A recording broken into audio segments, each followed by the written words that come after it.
माताएं सुनना चाहती हैं हाथ उठाओ। कुछ माताओं के हाथ नहीं उठे, वो बैठी बैठी थक गई है, बोर हो गई। कितने भाई सुनना चाहते हैं? आप भी थक गए होंगे ना बैठे बैठे। कोई बात नहीं, गौ माता के लिए धान भी तो चाहिए था ना। और जहां सीए साहब हों, जहां बजरंग सिंह शेखावत जिला अध्यक्ष हों, जहां पटेल जैसे दानी हों, और भी जिन दानियों ने दान दिया, और पंडित उपेंद्र की सीए साहब कथा करा रहे हों, तो वहां भला फिर कोई कमी रह सकती है दान की? जहां जहां भी सीए साहब ले गए वहां पूरी वर्षा हुई है भाई।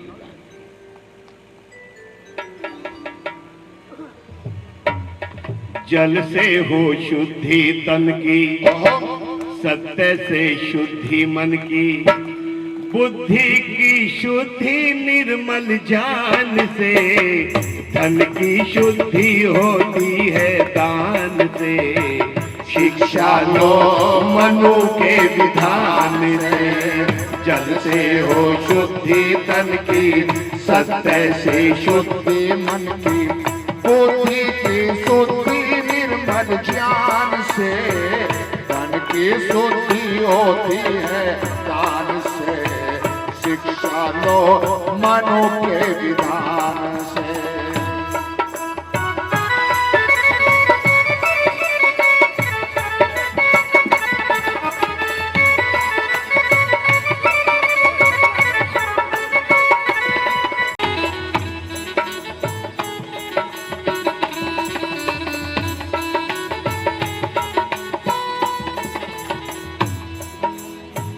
तन की और मन की धन की शुद्धि कर लो जन जन की। तन की और मन की धन की शुद्धि कर लो जन जन की। श्रेष्ठ है ये जगर मिलन की, और श्रेष्ठ है ये जगर मिलन की। अरे भक्ति भगवान से, धन की शुद्धि होती है दान से। शिक्षा लो मनु के विधान से, जल से हो शुद्धि दे और सर्दी में ठंडाई दे। अरे कोई ना भलाई दे, और कोई ना भलाई दे, दाता को जुबान से। और धन की शुद्धि होती है दान से। शिक्षा लो मनु के विधान से, जल से हो शुद्धि तन के, सत्य से शुद्धि मन के, होते के सोते निर्मल ज्ञान से। धन के शुद्धि होती है दान से। शिक्षा लो मनु के विधान से, शिक्षा लो मनु के विधान से। जय गौ माता, जय गौ माता, जय गौ माता, जय गौ, जय गौ माता, जय गौ माता, जय गौ माता, जय गौ माता, जय जय माता, जय गौ माता, जय गौ माता, बोलो जय गौ माता, सुख की दाता, जय गौ माता, सुख की दाता, जय गौ माता, जय गौ माता, जय गौ माता, जय गौ माता, जय गौ माता, जय गौ माता, जय गौ माता, जय गौ माता, जय गौ माता, जय जय जय जय जय जय जय जय जय गौ माता, जय गौ माता, जय गौ माता, जय गौ माता, जय माता, जय माता, सुखी दाता जय गौ माता, सुखी दाता जय गौ माता, सुखी दाता जय गौ माता, जय गौ माता, ओ जय गौ माता, बोलो जय गौ माता, जय गौ माता, जय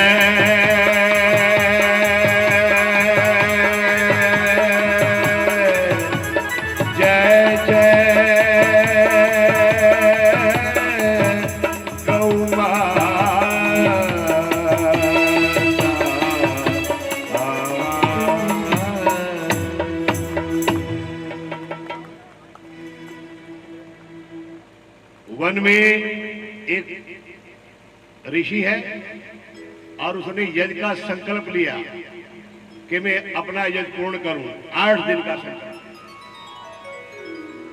लेकिन जब वो यज्ञ करने लगता है तो राक्षस लोग आकर के उसके यज्ञ को विध्वंस कर देते हैं माता। मांस डालते हैं उसमें, हड्डियां डालते हैं उसमें, रुधिर डालते हैं उसमें, और ये ऋषि दुखी हो जाता है। उसने सोचा बस, और वो धनुर्वेद का सबसे बड़ा जाता है उस समय का। उसने एक विचार किया, अब इन राक्षसों का अंत का समय आ चुका है, अब ज्यादा बर्दाश्त नहीं होता।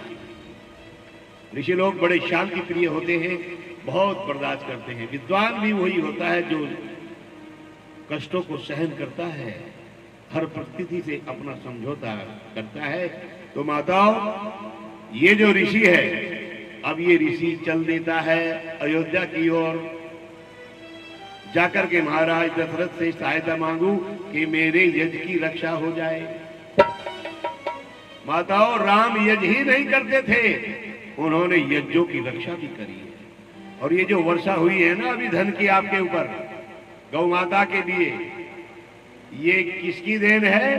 3 दिन से आपके गांव में गायत्री महायज्ञ चल रहा है। ये माता, ये उस यज्ञ की कृपा है, उस यज्ञ से ये वर्षा हुई है। आप जिन घरों में यज्ञ होता है ऐसे ही वर्षा होगी उनके ऊपर भी। जो अपने घर में यज्ञ कराएगी, हवन कराएगी विद्वान के द्वारा, तुम्हारे घर में भी ऐसी लक्ष्मी बरसेगी जैसे यहाँ बरसी। 3 दिन से पंडित उपेंद्र ऐसे ही नहीं यहाँ यज्ञ कर रहा है। आप चाहे आए चाहे ना आए, परम सीधे उस परम पिता परमात्मा से जुड़ करके गौ माता के लिए धन मांगा है पंडित उपेंद्र। और जहां जहां हमने प्रार्थना करी है, सूरपुरा में भी हमने प्रार्थना पहले साल आकर के करी थी, आज वहां कोई कमी नहीं माता। तो गौशाला फल हो रही है, ये सारी यज्ञ की देन होती है। मैं धन्यवाद करूंगा बजरंग सिंह शेखावत को। पिछले बार मुझे ये इनके घर ले गए, सीए साहब जाना था चंडीगढ़, लेकिन बीच में स्टॉप, जब इन्होंने बताया मैंने कहा उस देवता के यहाँ तो मैं जरूर जाऊंगा। और बड़ी सेवा करी और गौशाला दिखाई तो मन प्रसन्न हो गया। ऐसी गौशाला आसपास को नहीं दिखती मुझे, जैसी गौशाला आपकी चल रही है। पूरे जिले की बागडोर इनके हाथ में है। और सबसे बड़ी विशेषता ये है कि दानी लोग दान देकर के सम्मान करके चले गए, पर ये शख्सियत यहीं बैठी है, ये पता लगता है। और एक शेर इनके लिए सुना रहा हूं, और शेर क्या है भाइयों, अगर अच्छा लगे तो ताली बजाना, लेकिन बाद में, अभी नहीं, एडवांस नहीं, पहले सुन लो। खुद मझधार में होके जो औरों का साहिल होता है, शेखावत के लिए है ये। खुद मझधार में होके जो औरों का साहिल कहते हैं किनारे को, खुद मझधार में होके जो औरों का साहिल होता है, और ईश्वर जिम्मेदारी उन्हीं को देता है जो निभाने के काबिल होता है। सम्मान हुआ, चले गए। ये किस लिए बुलाया पंडित आपने? आत्मा की खुराक तो मैं दूंगा आपको, ये धन कहां से आएगा? ठीक है ना। आगे के लिए ध्यान रखिए, ये सम्मान कथा के बाद किया करो, ये सुधार लेना, ये बोल, फिर नहीं कोई जाएगा यहाँ से ऊपर। ठीक है ना। हाँ, सम्मान होना चाहिए, हमें कोई दिक्कत नहीं, क्योंकि दानियों का सम्मान होना चाहिए। पर कथा जो बीच में चल रही है उसको बीच में रोकना नहीं चाहिए, उनको भी सुनना चाहिए बैठकर, तब वो दान सफल होता है। इसलिए मैं सभी दानियों का बहुत बहुत धन्यवाद करता हूं कि उन्होंने, जिन्होंने भी दान दिया है। एक बार जोरदार ताली बजा दे उनके लिए, सम्मान में उनके लिए। और ये ऋषि चल देता है अयोध्या की ओर रक्षा के लिए दशरथ के पास में। जरा बताएंगे उस ऋषि का क्या नाम था? कोई बताएगा पुरुष वर्ग? वो कौन ऋषि था जो अयोध्या में सहायता मांगने के लिए महाराज दशरथ के पास गया था? कोई नाम बता देंगे? बैठो बैठो बैठो, शाबाश। ये छोटे बेटे के लिए ताली बजाओ, इसके लिए। देखो, बच्चों का सम्मान, और ऐसे बच्चों को हाथ से दिलवाना चाहिए ताकि देने की भावना बने। जन्मदिन को इंग्लिश में क्या कहते हैं बेटा? जोर से बोलो। अरे मरी मरी सी क्यों बोली? बर्थडे। देखो वो बहन बोली पीछे, हैप्पी बर्थडे टू यू। तेरी भी आवाज हरा भूरी लस्सी पी पी के भोगराना का, ये बलवंत के यहाँ का बोल रहे सेवा, इसके अंदर भी खूब ताकत आ गई, दूध पी पी के खूब गाय का दूध पी रहे हैं जी। जिस दिन आपके बच्चे का जन्मदिन होगा, बर्थडे होगा, तो माँ कहेगी जा अपने दादा से पूछ क्या देगा। जा ताऊ से पूछ क्या देगा, है? जाओ चाचा से पूछ क्या देगा। भिखारी बना रही है उसे। कहां का संस्कार है ये? बड़ों से लेना चाहिए कि देना चाहिए? उसे भिखारी बना रही हो बचपन से ही आप, वो मांगता ही फिरेगा सारी। और फिर दुकान पे जाके क्या लाते हो? गोल गोल केक, सारी जानो तब मुझे पता है।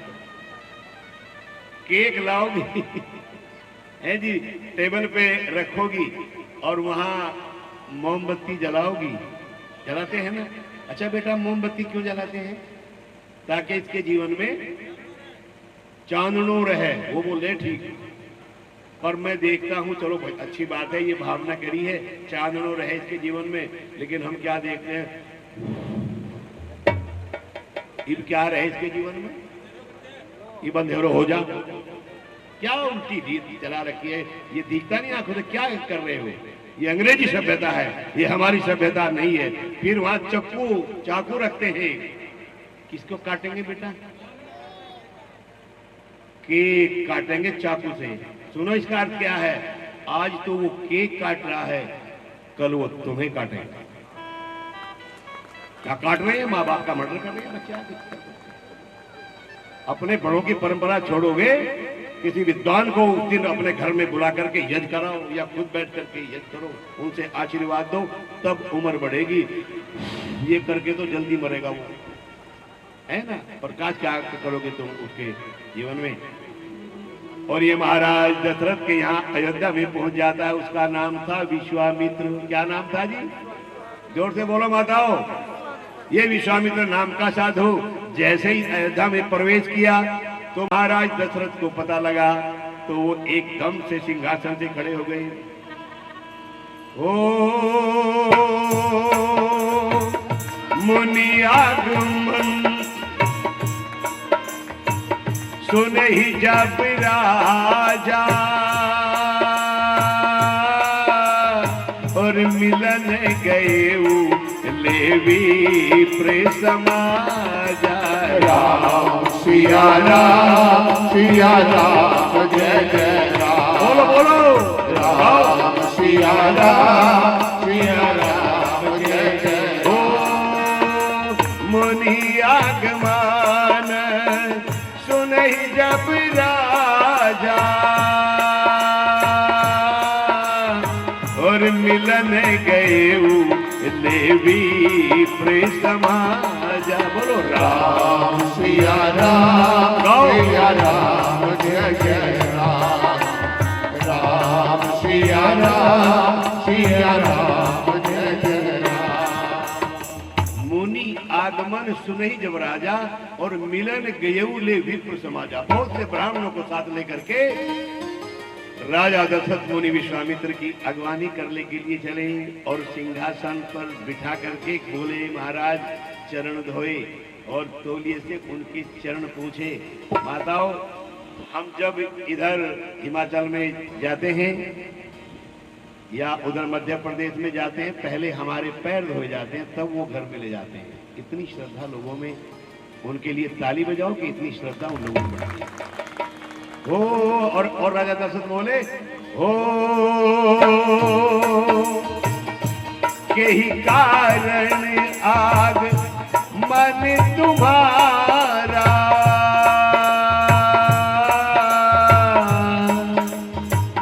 करहु सुकर कहु सुकरत न लावे। राम सिया बोलो सिया राम जय जय राम। राम सिया राम जय जय राम। यही कारण आगमन तुम्हारा। हे मुनि, आप किस लिए आए हो? किस कारण से आए हो? कहे हूं सो करत ने लाभ हुआरा। आप मुझे आदेश करो, मैं 1 मिनट भी नहीं लगाऊंगा, मैं सब कुछ देने के लिए तैयार हूं। आप मुझे आदेश करो। तो मुनि विश्वामित्र बोले कि मैं मुझको निश्चर देते हैं, दुख मुझको निश्चर देते हैं। दुख मुझको निश्चर देते हैं। पूजा सामग्री हवन कुंड सब नाश भ्रष्ट कर दे।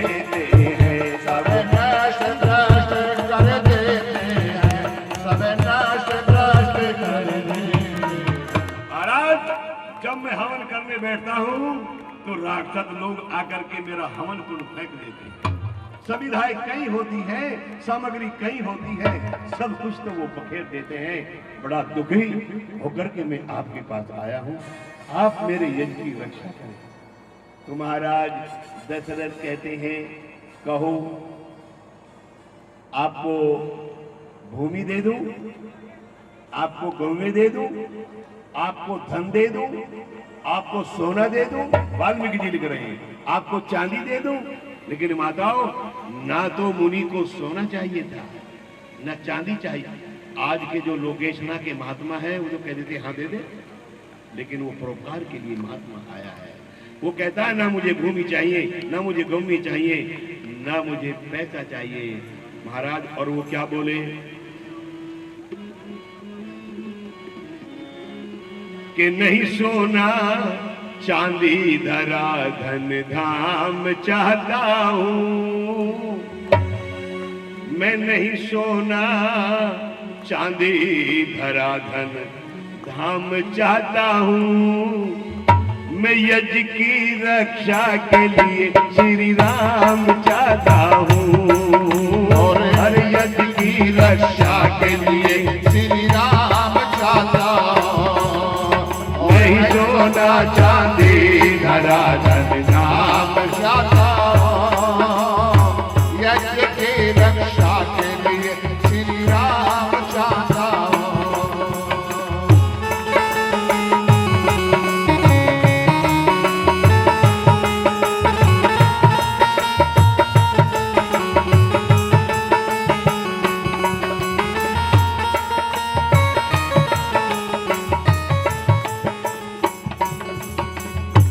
मैंने है जो ये यज्ञ रचाया, उसको पूरा नहीं कर पाया। मैंने है जो यज्ञ रचाया, हाँ बेटा, उसको मैं नहीं पूरा कर पाया। मारीच और सुबाहु ने आकर के विघन मचाया। मारीच और सुबाहु ने आकर के विघन मचाया। ले जाकर श्री राम,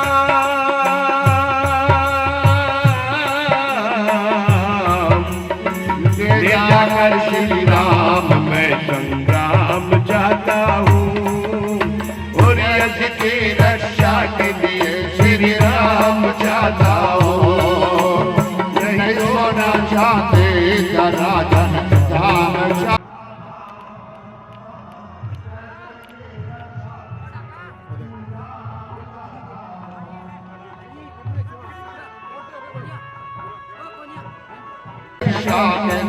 श्री राम चाहता हूं। यज्ञ की रक्षा के लिए श्री राम चाहता हूँ।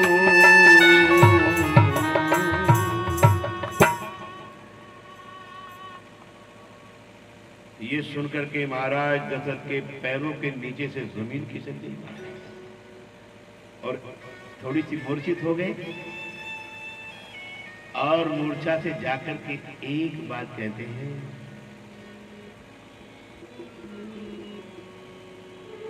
कि चौथे पन पायऊ सुत जारी।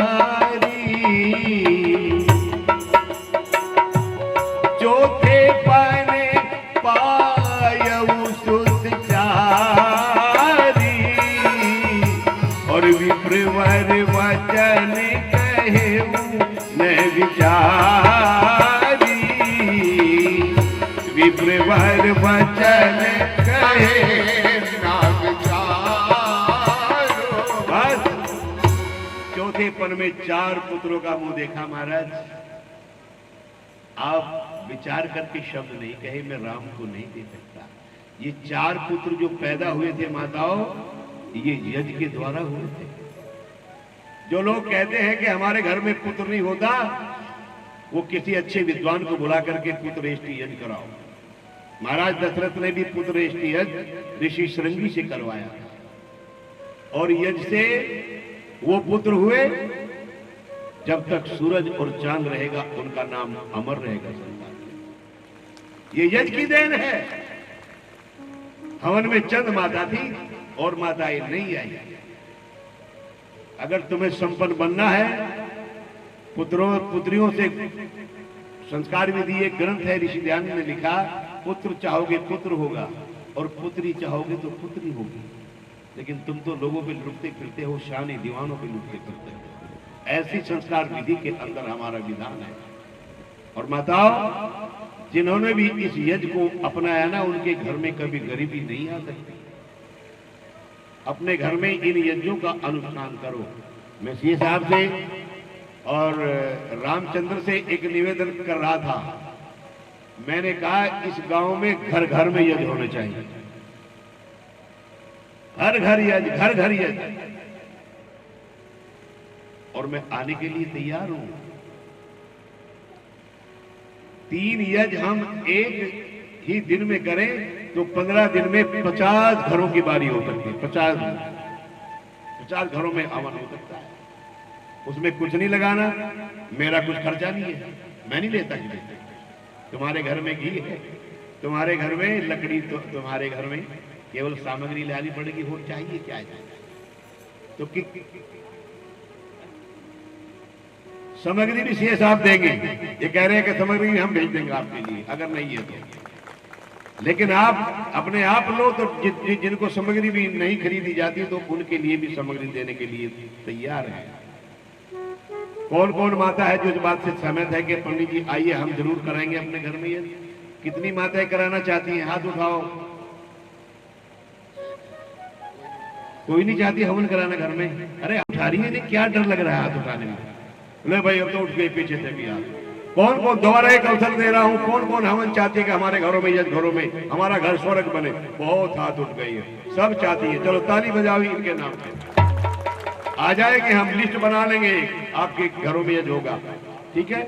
आप पानी पीना पियाओ, लेकिन कथा को बीच में छोड़ के ना जाना, फिर मुझे ना कहना कि हमें पाप लगे। चले जाओ, अगर कुछ इमरजेंसी जा सकते हो, ठीक है?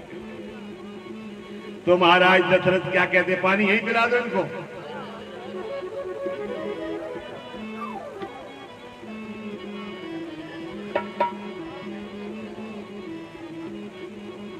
क्या कह रहे हैं महाराज दशरथ? ये बच्चे हैं अभी तो लक्ष्मण राम। हो क्या उस समय राम बच्चे थे जब विश्वामित्र मांगने आए? ये किसी ने नहीं बताया होगा, आज बताऊंगा। ये बलवंत कहां चले गए? यहां बैठे थे, चले गए? तो यहां बैठो ना, वहां क्यों बैठे आप? कोई परेशानी है यहां बैठने में आपको? आगे वहां क्यों बैठे हो आप लोग? तुम आप बिरादरी से घेर दिए क्या इन्होंने? जैसे बिरादरी से घेर दिए वहां बैठ जाओ। आ जाओ यहाँ आगे बैठो आकर के। ये बच्चे हैं अभी तो लक्ष्मण राम। हो ना मुनिवर ना मुनिवर, इन वन में कैसे भेज दूं? ना मुनिवर ना मुनिवर, इन वन में कैसे भेज दूं? अरे ये बच्चे हैं अभी तो लक्ष्मण राम। हो ना मुनिवर ना मुनिवर, इन वन में कैसे भेज दूं? ना मुनिवर ना मुनिवर, इन वन में कैसे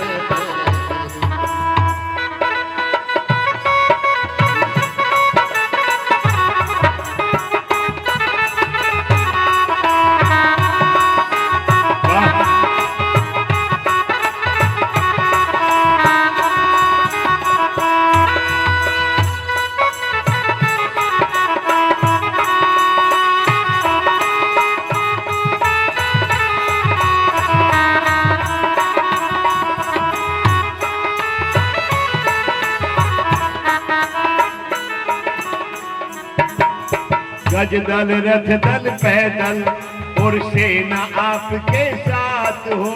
गज दल रथ दल पैदल और सेना आपके साथ हो।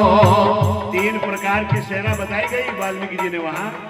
गज दल, गज मैंने हाथी, हाथियों वाली सेना दे दूंगा, रथ दल जो रथ में घोड़े जुटे हैं वो भी सेना दे दूंगा, एक पैदल पलटन एक सेना होती है। ये 3 प्रकार की सेना आपको दे सकता हूं महाराज, पर मैं राम को नहीं दे सकता। गज दल रथ दल पैदल हर सेना आपके साथ हो, मेरे वीरों के दुश्मनों से रण में तो 2 हाथ हो, मेरे वीरों के दुश्मनों से रण में 2 हाथ हो, पर राम का वहां ना कोई का हो, नाम मुनिवर इन वन में कैसे भेज दूं, ये बच्चे हैं अभी तो लक्ष्मण लाल,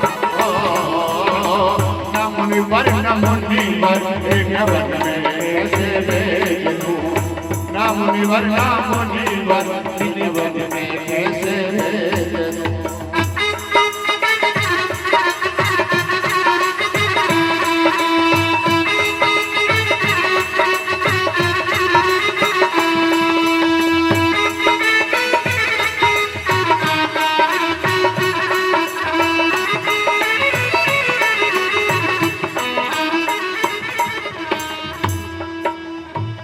रावण का नाम सुन वो नरेश घबरा गया, रावण का नाम सुन वो नरेश घबरा गया, इतना घबराया सर में चक्कर सा आ गया, वो इतना घबराया सर में चक्कर सा आ गया।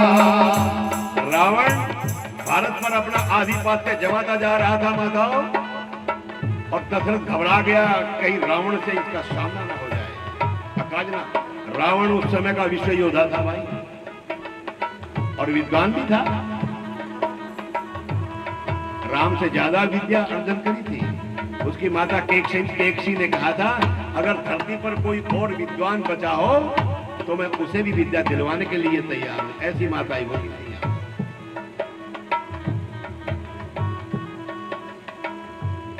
भारत के अंदर चौकियां स्थापित कर दी जिस पर थानेदार के रूप में खर और दूषण को नियुक्त किया गया। इनके ऊपर गवर्नर जो राज्यपाल होती है शूर्पणखा को बनाया गया। तभी वो राम के पास गई थी कि देखो ये कितने पानी में है, कहां तक है, इनकी परीक्षा पहले ले लो। रावण का नाम सुन नरेश घबरा गया, और इतना घबराया सर में और चक्कर सा आ गया, अरे बदल गया सब प्रोग्राम हो, ना मुनिवर इन वन में कैसे भेज दूं, ना मुनिवर इन वन में कैसे। एक लालच आखिरी दिया, सूर्य महाराज आप भी थोड़ी सी मेहरबानी करो, मेरी आंख नहीं खुल रही है क्योंकि आप लोग तो बढ़िया बैठे, मुझे नहीं आप दिख रहे हो क्योंकि महाराज जी कृपा कर रहे हैं। चलिए तो एक लालच और दिया दशरथ ने मुनि विश्वामित्र को, महाराज मैं आपको 10,000 सेना दे सकता हूं। कितनी? मुनि विश्वामित्र बोले महाराज आप 10,000 सेना दे भी दोगे तो उसकी व्यवस्था कैसे करूंगा वन में। और जो एक बात महामुनि विश्वामित्र ने कही तो इस बात पे एक भी ताली न रही, इस बात पे वो ताली चाहिए मुझे। और अभी नहीं, अभी एडवांस में ना बजाया करो, पहले सुन लिया करो। उन्होंने कहा जो 10,000 सेना काम कर सकती है वो एक राम कर सकते हैं। मुझे राम को दे, केवल राम को दे, क्यों रक्तपात मचाना। एक बात बताओ, जब मुनि विश्वामित्र धनुर्वेद के उस समय के सबसे बड़े ज्ञाता थे तो बाल सिंह जी क्या मुनि मार सकते थे? राक्षसों को मार सकते थे ना, लेकिन सन्यासी को रक्तपात मचाना वर्जित, वो रक्तपात नहीं मचा सकता। हाँ प्रेरणा दे सकता है, जैसे ऋषि दयानंद ने दूसरों को प्रेरणा दी धरती पे और एक ही हाथ से बीच में से 2 टुकड़े कर दिए तलवार के। ये ब्रह्मचर्य की शक्ति तेरी की जाने। और कहा अगर शास्त्रार्थ करना है तो अपने गुरु रंगाचार्य को बुला, अगर युद्ध करना है तो रजवाड़ों में जाओ। इस सन्यासी से क्यों लगता है? चाहते तो वहीं रगड़ देते राव कर सिंह को, लेकिन सन्यासी को ऐसा करना वर्जित होता है। वो कहता है मुझे आज केवल राम को दे दो, मुझे तो राम चाहिए, लेकिन ये नहीं मानता। और जब नहीं मानता तो मुनि विश्वामित्र खड़े हो जाते हैं दरबार में, आवेश में आ गए और बोले दशरथ दशरथ तुझ जैसे जानी को, अरे इतनी बच्चों की ममता है, चाचू की जवानी दीवानी फिर भी माया में भरमता है, चाचू की जवानी दीवानी फिर भी माया में भरमता है। मांगी जो तुझसे अरे ये भिक्षा, इसलिए मुझे संताप हुआ, दुख हुआ तुझे और मुझको भी इस पुण्य कार्य में पाप हुआ, दुख हुआ तुझे और ठीक है वो भी इस पुण्य कार्य में पाप हुआ, दुख हुआ तुझे और मुझको भी इस पुण्य कार्य में पाप। ये विस्तार से नहीं जा रहा हूं माताओं, और एकदम से कहा मैं जा रहा हूं। और याद कर दशरथ, अगर कोई विद्वान किसी के घर से खाली हाथ जाता है तो उसका परिणाम अच्छा नहीं होगा। कोई विद्वान तुम्हारे घर पे पहुंचे, द्वारे पे पहुंचे माताओं, उसका सम्मान करो और उसे खाली हाथ मत जाने दो। जो कुछ बने उसको भेंट कर दो, क्योंकि वो तुम्हारे दिए हुए उस दान का सदुपयोग करेगा, दुरुपयोग नहीं करेगा। ये शेष साहब बैठे हैं, मैं वो पंडित हूं कि जो रोज यज्ञ करता हूं, अपने घर अगर होता हूं डेली यज्ञ करता हूं। ठीक है, मैं श्री दयानंद का अनुयायी हूं। मैं वैसा पंडित ही लोगों को कहो यज्ञ करो और अपने घर में ना करें। और मैं बाल सिंह को बता दूं भाई,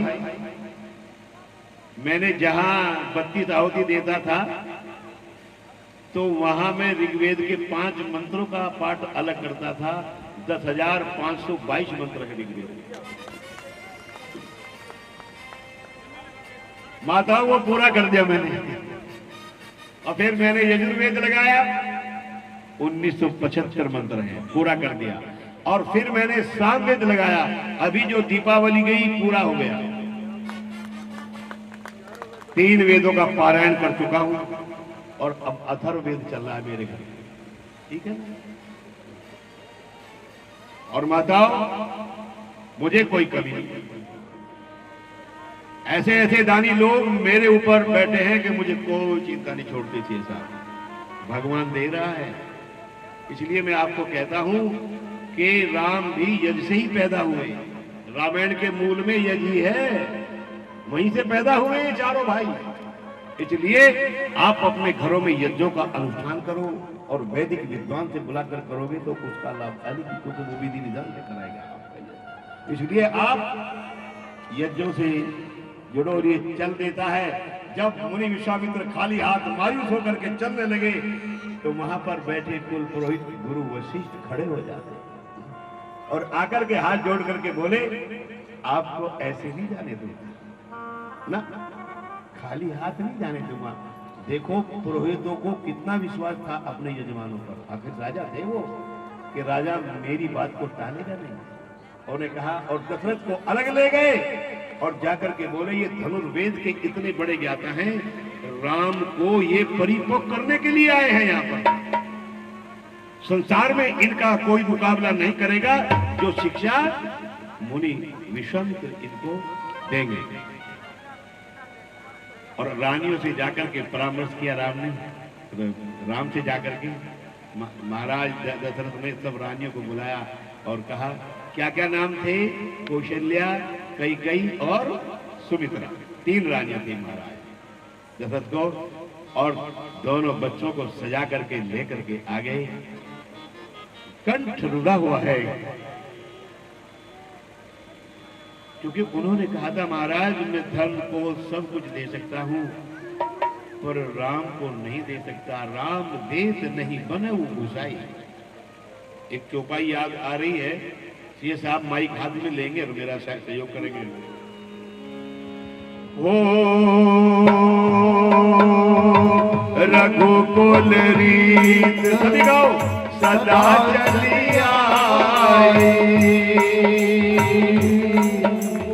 और प्राण जाए पर वचन न जा। बोलो राम सिया राम सिया राम जय जय राम। बोलो राम सिया राम जय जय राम। रघुकुल रीत सदा चली आई, प्राण जाए पर वचन न जाए। अगर एक बार वचन दे दिया, चाहे प्राण क्यों न चले जाए, वो फिर अपने वचनों से नहीं फिरता है।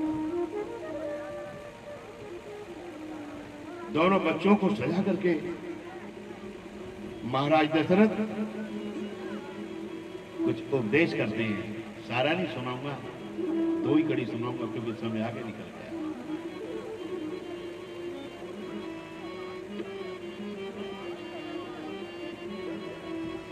तुम्हें आज गुरुवर के संग में है जाना, आज गुरुवर के संग में है जाना। आदेश उन्हीं का, आदेश उन्हीं का दिल से निभाना। तुम्हें आज गुरुवर के संग में है जाना, तुम्हें आज गुरुवर के संग में है जाना।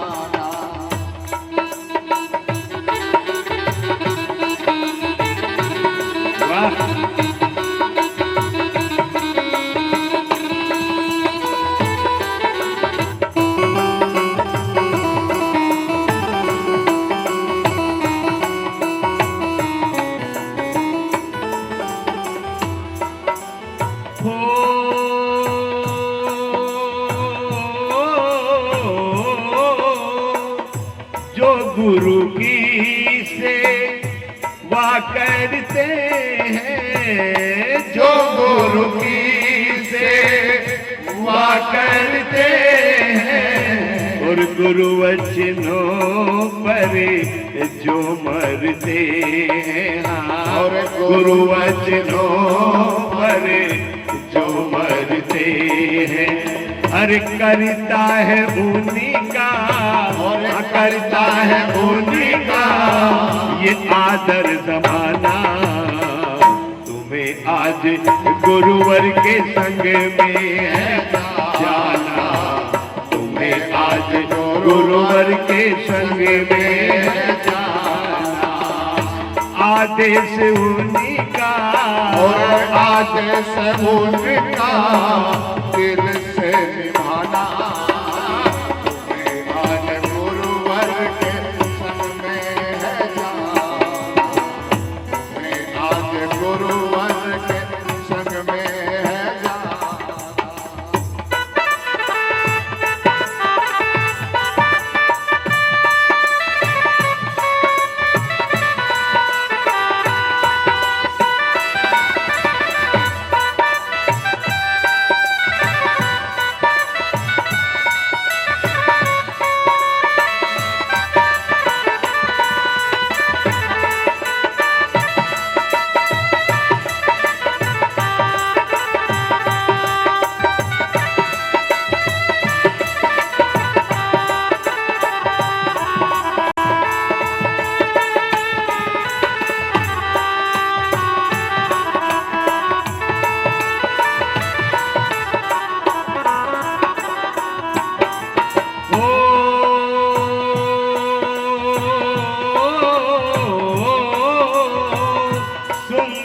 वस्त्रों को पहना कर, सुंदर वस्त्रों को पहना कर, अरे और तीक्ष्ण तीर दिए थे लाकर, और तीक्ष्ण तीर दिए थे लाकर, अवध नरेश को ना, अवध नरेश को ना कलंक लगाना, तुम्हें आज गुरुवर के संग में है जाना, तुम्हें आज गुरुवर के संग में है जाना।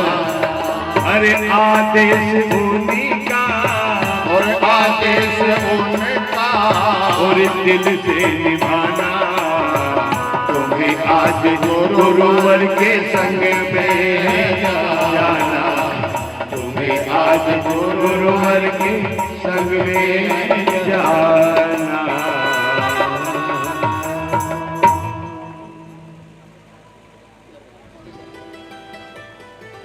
रोते बिलखते दशरथ ने अपने दोनों बेटों को विश्वामित्र के साथ भेज दिया।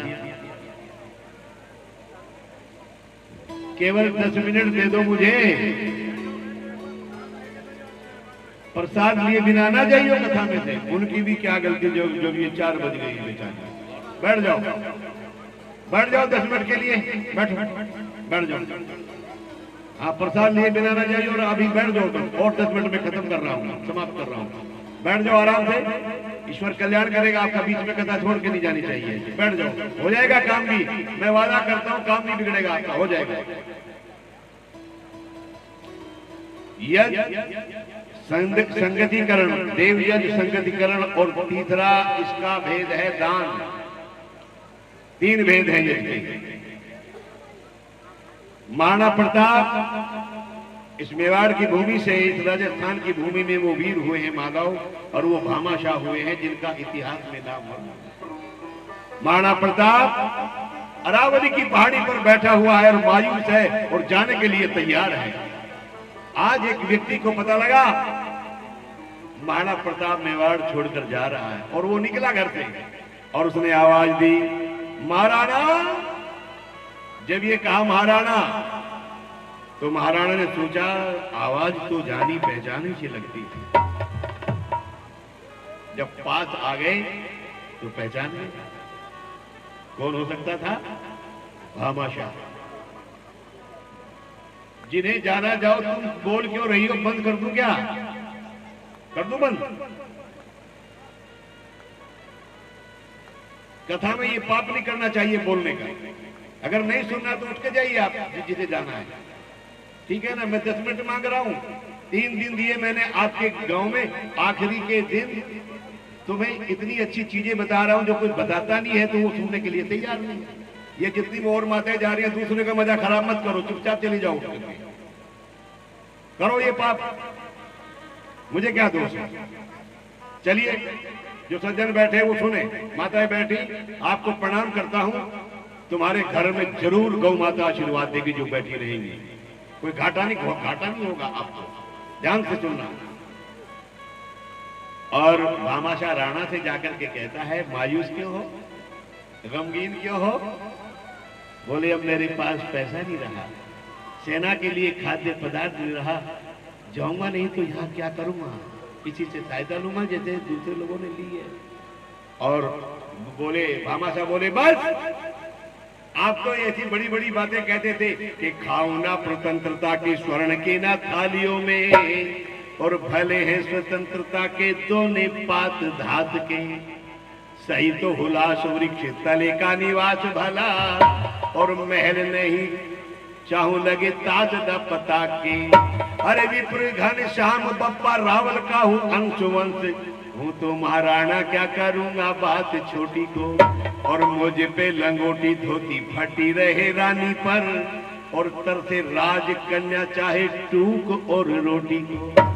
तुम तो ये कहते थे महाराणा, मेरे हाथ में कृपाण जब तक और शरीर में है प्राण जब तक, मेरे हाथ में कृपाण जब तक और शरीर में है प्राण जब तक, तब तक रखूं आर्यों की बेटी रोटी चोटी को, तब तक रखूं आर्यों की बेटी रोटी चोटी को। आप तो ये कहते थे, आज ऐसा क्या हो गया? और आप तो मान सिंह को परिभाषित करते हुए एक और बात कहता है ये भामाशाह। आप तो मान सिंह के लिए ये कहते थे कि मान को खोए कैसे की फिरे और राजपूत कहावे को लाज ना आवे, और राम के देश में जन्म लियो और मलेच को जाके शीश झुकावे। अकबर से प्रतिफल ना लियो और मोसे लेने की चाह बढ़ावे, और लगा के कलंक कलंक की फिरे, निर्दोष प्रताप को कलंक लगावे, निर्दोष प्रताप को कलंक लगावे। तुम तो ये कहते थे, आज ऐसा क्या हो गया और मेरे होते हुए तुम्हें बाहर जाने की आवश्यकता? मत घबराना महाराणा खजाना मेरा भरा हुआ, मत घबराना महाराणा खजाना मेरा भरा हुआ, मेरा भरा हुआ रे खजाना मेरा भरा हुआ, मत घबराना महाराणा खजाना मेरा भरा हुआ।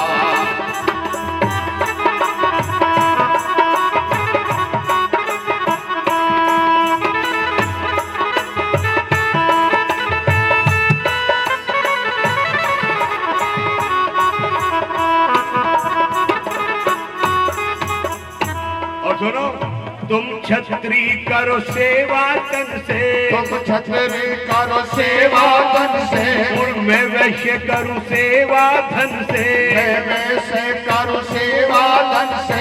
राज पर अगर आपत्ति आ गई हो तो क्षत्रिय को अपने हथियार उठा लेने चाहिए, क्योंकि क्षत्रिय राज की रक्षा के लिए होता है। और वैश्य को क्या करना चाहिए? वो अपने धन के खजाने खोल देगा राज पर कोई आपत्ति आए। मैं छत्री करूं सेवा तन से, मैं छत्री करूं सेवा तन से, तुम वैश्य करो सेवा धन से, तुम वैश्य करो सेवा धन से। अरे देश बचाना दुश्मन से, और देश बचाना दुश्मन से, अर्पित जो करा हुआ वो मत घबराना महाराणा खजाना मेरा भरा हुआ, वो मत घबराना महाराणा खजाना मेरा भरा हुआ, और मेरा भरा हुआ खजाना मेरा भरा हुआ, मत घबराना महाराणा खजाना मेरा भरा हुआ। और सुन, अपना सब प्रोग्राम बताऊं, अपना सब प्रोग्राम बताऊं, और तेरा सारा भरम मिटाऊं, तेरा सारा भरम मिटाऊं, देश धर्म पे धन को लगाऊं, देश धर्म पे धन को लगाऊं, ये संकल्प करा हुआ वो मत घबराना महाराणा खजाना मेरा भरा हुआ, वो मत घबराना महाराणा खजाना मेरा भरा हुआ, मेरा भरा हुआ खजाना मेरा भरा हुआ, मत घबराना महाराणा खजाना मेरा भरा हुआ। और एक बात आप ये संकोच कर रहे होंगे इसके पास कितना धन होगा, मुझे तो ज्यादा चाहिए। और वो क्या कह रहे हैं? भामाशाह क्या कह रहा है? सुन लो राजस्थान के लोगों, तुम्हारे राजस्थान की मिट्टी ने ऐसे ऐसे भामाशाह दिए। और क्या कह रहा है? मेरे पास में धन है इतना, मेरे पास में धन है इतना, उतना दूं तुम चाहो जितना, उतना दो तुम चाहो जितना, बोलो अब मंगवा दूं कितना, और बोलो अब मंगवा दो कितना, मेरे घर पर भरा हुआ मत घबराना महाराणा खजाना मेरा भरा हुआ, मत घबराना महाराणा खजाना मेरा भरा हुआ।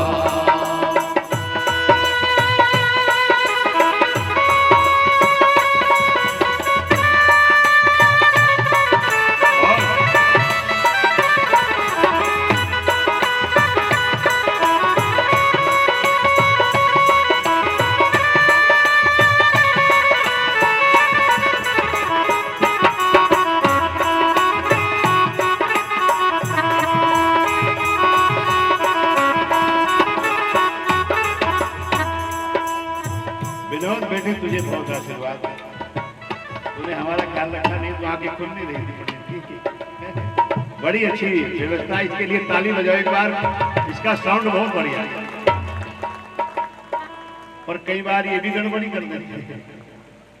जब शुरू में ये कहते हैं, जब चेक करते हैं ना, हेलो चेक, हेलो चेक। बेटी की शादी थी किसी की और 12 थे, 12 ये टेंट वाले माइक वाले, बारात अभी आई नहीं थी।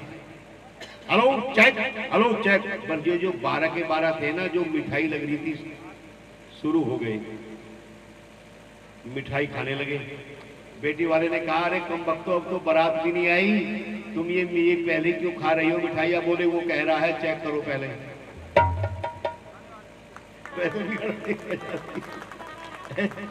पर विनोद बहुत अच्छा बेटा है। जब मेरी कथा हो बेटा और माताओं, जिन घरों में ये देवयज स्थापित हो गया है वहां कोई कमी नहीं रही है। और बड़ी बड़ी डींग मारने वाले, बड़ी बड़ी बातें करने वाले लोग होते हैं, पर ये किसी को नहीं कहते तुम अपने घर घर में यज्ञ करो, घर घर यज्ञ, हर घर यज्ञ, तो ये देश अपने आप स्वर्ग बन जाएगा। लेकिन इसकी तरफ कोई ध्यान नहीं दे रहा है। 3 दिन से ये गायत्री महायज्ञ करा रहा हूं मैं यहां पर, ठीक है ना? बस 10-20, ज्यादा शोर मत करो, आराम से कर लो, बात भी कर लो, लेकिन मेरे कानों में ना आवाज, मैं बंद ही कर रहा हूं इसे। मैंने तो 1.5 घंटा झेला आपको, मैं तो बैठा ही रहा, चुप, मैंने तो कुछ कहा ही नहीं। मुझे भी झेल लो थोड़ा सा। अब भूल गया मैं क्या कह रहा था। ये कमी है, जब कोई बीच में डिस्टर्ब करता है तो मैं भूल जाता हूं। मैं पाकिस्तान चैनल एक दिन देख रहा था, उस पे चौकीदार हाथ में लाठी लेकर घूम रहा था और कह रहा था जागते रहियो। यहां भी कहता होगा कभी कभी, जागते रहियो, और बाद में कह रहा था मेरे भरोसे ना रहियो। ये ना सोचो कि जो चंडीगढ़ से आए थे जो कह रहे थे वही ठीक है ना। योग दर्शन भी कुछ बातें कहता है, श्रवण, मनन, निश्चय, साक्षात्कार, 4 बातें कहता है। श्रवण मैंने सुनो, फिर उसका मनन करो, उसका खूब अवलोकन करो और फिर उसको जीवन में क्रियान्वित करके दिखाओ। यानी कि यहाँ उठे और पल्ला झाड़ दिया, उससे कोई पता नहीं लीला का, उस कथा का क्या फायदा होगा। जो मेरी बातें हैं वो अपने अंदर धारण करो माता। और अगली बात इस भामाशाह ने क्या कही, प्रेमी असत सम्मान नहीं है, प्रेमी असत सम्मान नहीं है, देश धर्म का ध्यान नहीं है, देश धर्म का ध्यान नहीं है, जिंदा वो इंसान नहीं, जिंदा वो इंसान नहीं, सच समझो मरा हुआ, वो मत घबराना, महाराणा खजाना मेरा भरा हुआ, मत घबराना, महाराणा खजाना मेरा भरा हुआ, मेरा भरा हुआ खजाना मेरा भरा हुआ, मत घबराना, महाराणा खजाना मेरा भरा हुआ, मत घबराना, महाराणा खजाना मेरा भरा हुआ। और महाराणा प्रताप ने छाती तान ली और भामाशाह को जो कह रहा है ना वो आज के क्षत्रिय सुने। बोले अक्षत्रिय लेता नहीं है, देता है। अक्षत्रिय लेता नहीं है, देता है, पर देने वाला कब चूकता है। भामाशाह कहता आपको नहीं दे रहा हूं, बोले और इस राष्ट्र को दे रहा हूं। राष्ट्र पर विपत्ति है। ताली बजाते बजाते थक गई क्या, पता ही नहीं कैसे बजाते हैं, पीट पीट पीट पीट कर रही है वहां। इस राष्ट्र को दे रहा है। और देवियों और सजनों, आपने ये तो सुना होगा कि भामाशाह ने दान दिया, पर ये किसने नहीं बताया होगा कितना दिया। आज बताऊंगा, नोट कर लेना। 31,000 स्वर्ण मुद्राएं। कितनी? 31,000 स्वर्ण मुद्राएं और 20 लाख रुपया नकद। उस समय का कैलकुलेशन करना, साहब बैठे अरबों खरबों में बैठेगा जाकर के। उस समय का 20 लाख रुपया नकद दिया और 25,000 सेना 12 वर्षों तक निरंतर खाए, कभी भी खाद्य पदार्थों की कोई कमी नहीं रहेगी। कितना दिया शेष आपके दादाजी थे वो। इसलिए देवियों और सजनों, ये मेवाड़ की भूमि, राजस्थान की भूमि को प्रणाम करते हैं कि यहाँ ऐसे ऐसे अक्षत्रिय, ऐसे ऐसे शूरवीर हुए और ऐसे ऐसे भामाशाह हुए। तुम यहाँ कमी क्यों रहेगी गौशाला में, जब ऐसे ऐसे भामाशाहों की ये धरती रही है और आज बरसात हो ही गई आपकी गौशाला के ऊपर। इसलिए और इस दान को लेकर के राणा ने क्या क्या काम किया था, है जी? इस दान को लेकर के क्या किया? एक और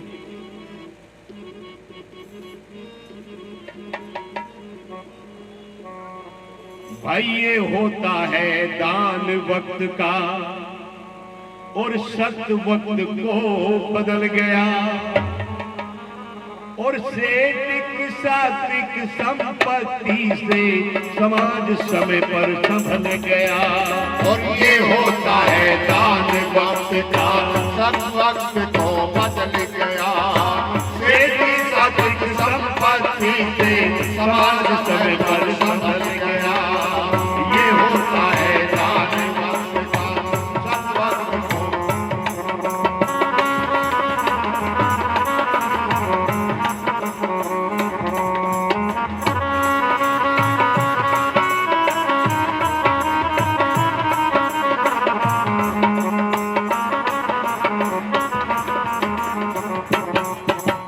तन की शुद्धि जल से हो,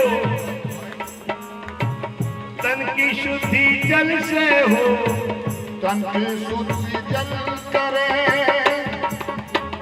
मन की शुद्धि सत्य से हो,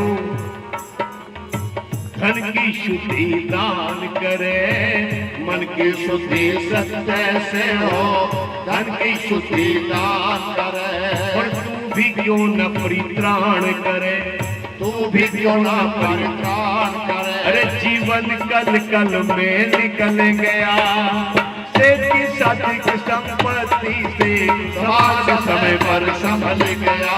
भाई ये होता है दान वक्त का, सत वक्त को बदल गया। सेठ की सात्विक संपत्ति से समाज समय पर संभल गया। काल की जल्दी इसमें कौन सा अलंकार लग रहा है, जरा ये बताओ। सेठ की सात्विक संपत्ति से समाज समय पर संभल गया, कौन सा अलंकार लगा? पढ़े लिखे लोग बैठे हैं, बार बार कोई शब्द आ रहा है तो अलंकार कौन सा लगता है? अनुप्रास अलंकार। क्या है? चंदू की चाची ने चांदन की चांदनी में चीनी के चम्मच से चटनी, ये बच्चे भी जानते हैं। अनुप्रास अलंकार लग रहा है, तो अलंकारों को भी हमें अपनी कविताओं में बोलना चाहिए। इनका बड़ा नहीं तो ये मिट जाएगा। साहित्यिक शब्द भी हमें बोलने चाहिए अपने।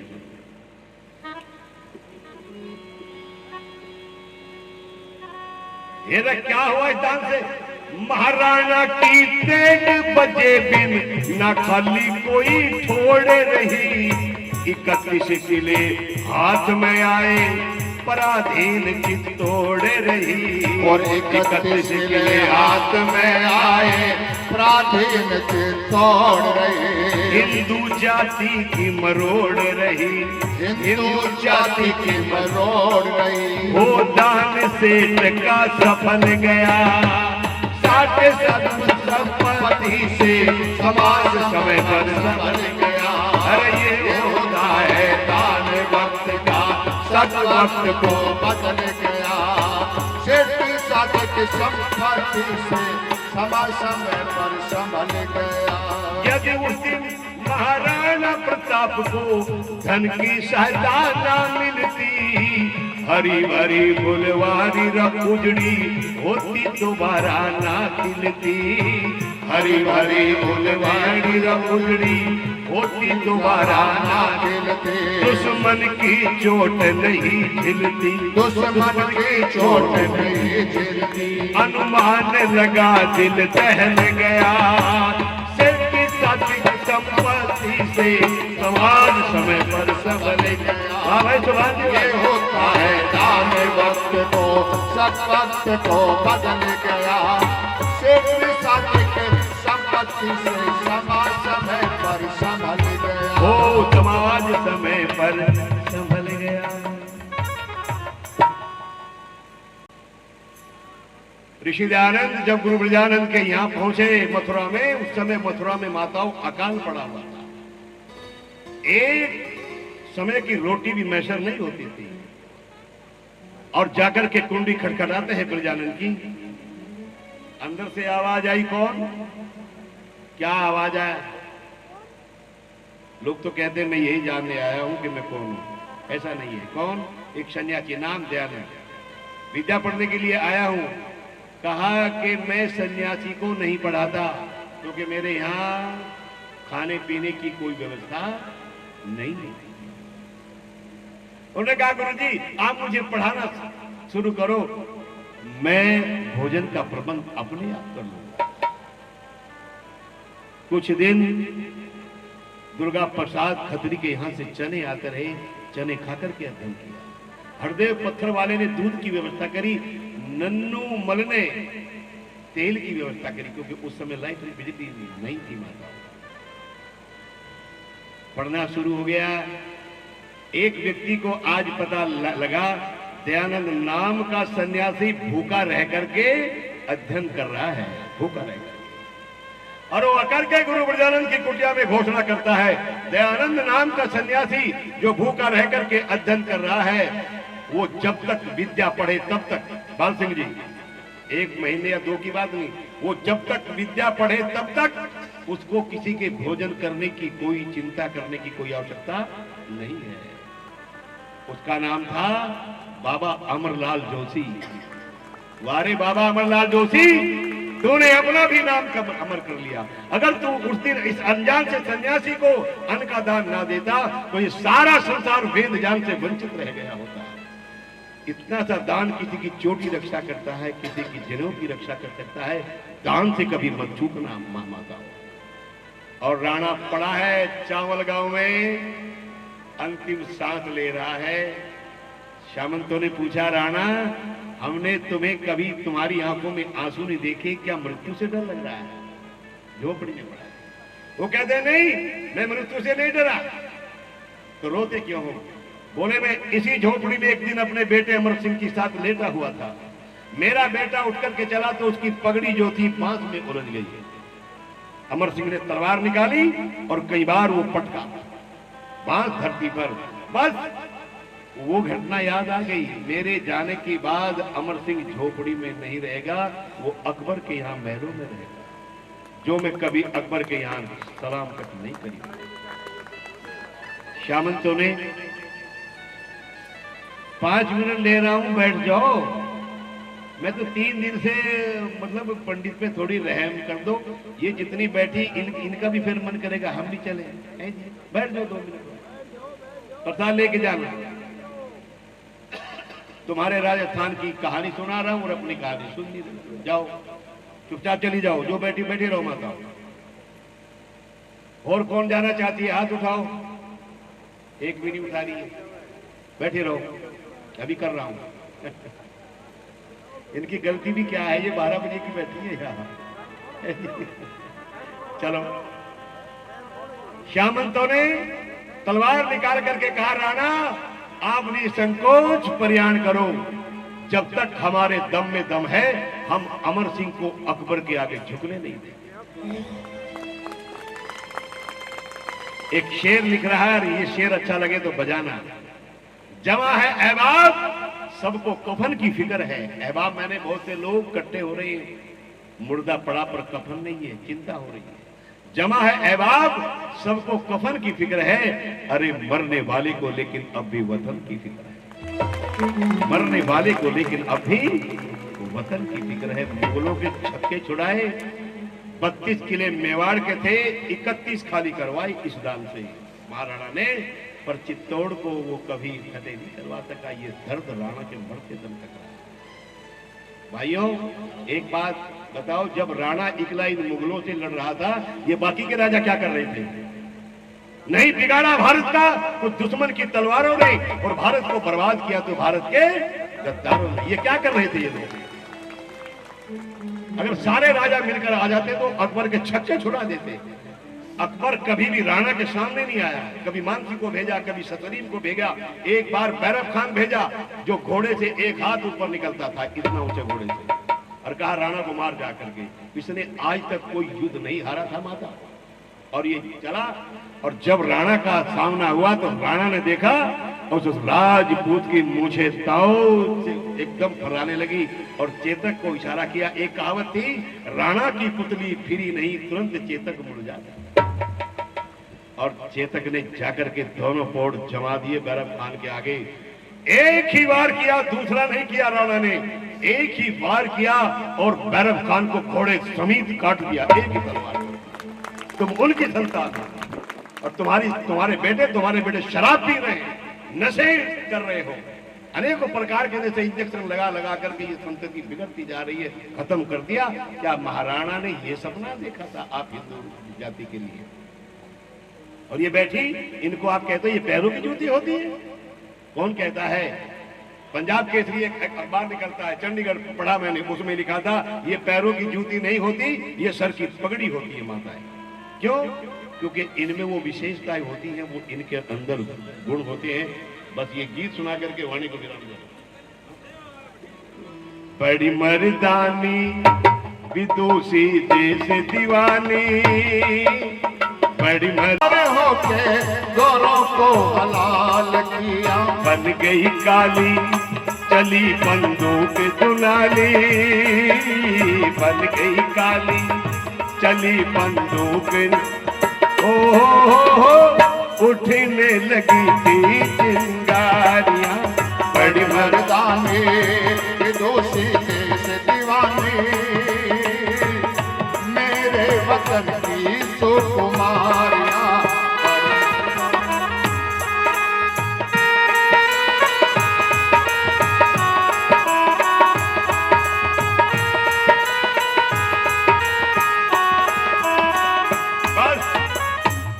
लेकर सेना कैसा कमाल किया। इन बेटियों का इतिहास, महिलाओं का इतिहास बता रहा हूं आपको माताओं।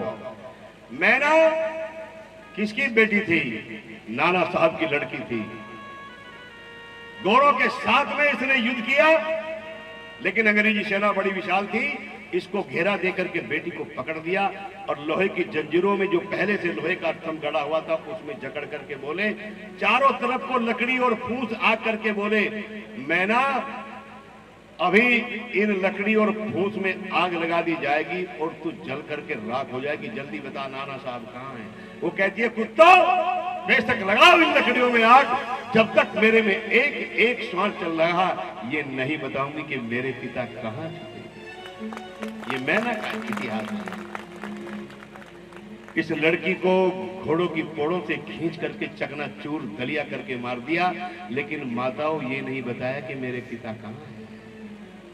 और एक नहीं, एक रोज किरण महीने 9 रोज मेले में, एक रोज किरण महीने 9 रोज मेले में, अकबर का गुरूर चूर किया शान से अकेले में, अकबर का गुरूर चूर किया शान से अकेले में। ये अकबर दिख रहे जिसको आज महान कहा जाता है, कितना महान था ये अकबर। आगरे में 9 रोजी एक मेला लगवा जाता था माताओं। 9 रोजी का अर्थ है 9 दिन तक रोज चलता था वो मेला, और उसमें बेचने वाली महिला होती थी, खरीदने वाली एक भेड़िया छुप करके बैठता था बुरके में अकबर, और जो हम हिंदुओं की सुंदर बेटियां जाती थी ये उनकी इज्जत से खिलवाड़ करता था ये पापी। ये इतना महान था ये। आज महाराणा प्रताप की भतीजी और शक्ति सिंह की लड़की इस मेले में चली गई और जाते ही इसने पहले क्या काम खरीदा? क्षत्राणी, ये 6 फुट एक सारणी, बड़ी सुंदर डेंगडोल। इसने जाकर के जोधपुरी की कटारी खरीदी। क्या खरीदी बेटे? क्या खरीदी? कटारी। तुमने खरीदी कभी? नहीं ना, मत खरीदो। तुम खरीदोगी कंघा, कंघी, चोटी, बूंदे, शीशे, रुमाल, करीम, पाउडर, ये वो फलाना ठिमका, ये खरीदोगी तुम और क्या करोगी? सिखों के भाई यहाँ जाओ, एक कटारी माताएं बहनें यहाँ पेटी में रखती हैं, अगर कोई दुष्ट पापी किसी की गलत नजर पड़े तो घुसेड़ दो उसके पेट में। तुम्हारे घर में तो कुत्ते को मारने को डंडा भी नहीं पाता, उनकी मस्जिदों में हथियार जमा हो रहे तुम्हें काटने के लिए, उनके मदरसों में हथियार हो रहे हैं। यहाँ हमारे मंदिरों में बम मिलते हैं, बस बम बम बम बम, लगेगा दम मिटेगा गम, और कमाई की दुनिया खावेंगे हम, ये है बम। और वहां असली बम मिल रहे हैं, और यहाँ किसी की कोई, बस नचाओ महिलाओं को, सामने घेर ली, फलाना कर ली, और राधे राधे शाम मिला दे, नचाओ बताओ, इस स्वांग भरो। ये संस्कृति थी राणा प्रताप की, ये संस्कृति थी दुर्गावती की, ये थी किरणमयी की संस्कृति। और वहां अकबर की दूती आई और उसे बोली, आ बेटी तेरे को मेला मैं दिखाऊंगी। और वो जालिम भेड़िया बुरके में छुप करके बैठता था, ये दूती ले जा करके आ मैं दिखाऊंगी ऐसे करके अकबर के तंबू के पास ले गई किरणमयी को।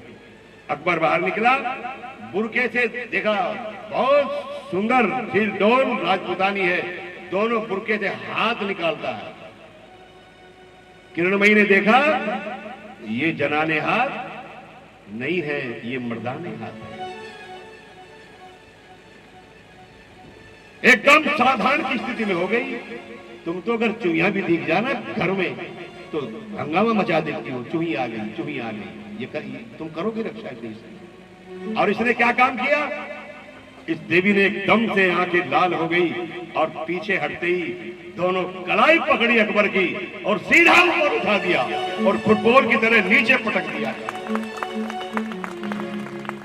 अभी जो जोधपुरी कटारी खरीदी थी, कटारी निकाल करके और छाती में मारने के लिए तैयार थी, लेकिन एकदम से ये घबराया और घबरा करके एक बात कही, क्योंकि रहम तुम्हारे में है, कुरान नहीं कहता। कुरान कहता काफिरों को, हिंदुओं को जहां पाओ वहीं काटो। हमारी एक कमी रही कि हम रहम दिली ज्यादा हो गई, ये गलतियां करी इतिहास के अंदर। काश वो बेटी उसी दिन इसके छाती के आर पार कटारी कर देती तो महाराणा प्रताप को जंगल की खाक छाननी ना पड़ती आगे चल करके, हम रहम दिली हो जाते हैं। और ये घबराया कि आज तो ये छोरी मारेगी, तन्ने छोटा ना, और बोला बकस दे मुझको किरणमयी, हे किरणमयी है तू त सगी बहन मां जाई, बकस दे मुझको किरणमयी, हे किरणमयी है तू त सगी बहन मां जाई। बस। और कहती जालिम आज तेरी जीवन लीला समाप्त करूंगी, तुझे कभी राजपुतानी नहीं देखी, मुगलानियों से पाला पड़ा तेरा, आज तुझे। इसने कहा, एक बार तो ये कहा कि मैं यहाँ का शहंशाह अकबर हूँ, इस बार तो आंखें लाल हो गई किरणमयी की और बोली अभी तक जिंदा है तू जैसा कामी कपटी दुराचारी और मेरे देश का शासक बना बैठा है, अभी तक जिंदा है, बस कटारी मारने के लिए तैयारी थी। ये गिड़गिड़ाया, और हम रहम दिली हैं ही, ये रहम तो हमारे यहाँ ही है, इनके यहाँ रहम काट दिया कन्हैया का गला, आपके राजे थका सर तन से जुदा। तुम्हारे भी होंगे, अगर नहीं जागे तुम्हारे भी होंगे, कौन बचाएगा आपको? आकर के इन इतिहासों से शिक्षा लो। एक उस आज संकल्प ले, ये संकल्प कराया, आज के बाद आगरे में 9 रोजी मेला नहीं लगाएगा। और माताओं, उस दिन के बाद आगरे में 9 रोजी मेला नहीं लगा, खत्म करवा दिया। ये तुम्हारा इतिहास। एक रोज किरणमयी ने 9 रोज मेले में अकबर का गुरूर चूर किया, शान से अकेले खींच कटारी, वो सिंगली से हुंकारी, खींच कटारी, वो सिंगली से हुंकारी। समझी क्या तूने हम तुम्हारिया, बड़े मर्दानी दोषी कैसे दीवाने, मेरे वतन के सुकुमारिया मर्दानी। दुर्गा ने बनाया मुर्गा मुगलों की फौज का, दुर्गा ने बनाया मुर्गा मुगलों की फौज का। अरे चमकता था चेहरा जैसे चंदा हो रोज का, और चमकता था चेहरा जैसे चंदा हो रोज का। दुर्गावती क्षत्राणी, इसने भी मुगलों के साथ में युद्ध किया। इसका बेटा था 9 साल का नारायण देव, मुगलों के साथ में दोनों माँ बेटा। भला 9 साल का बेटा युद्ध कर रहा है, गाजर मूली की तरह काटती जा रही थी मुगल सेना को, और एक बेटा इस कोने में लड़ रहा था। अचानक आकर के दुर्गावती की आंख में तीर लग गया। इधर नारायण देव के सीने में कुछ तीर लगे।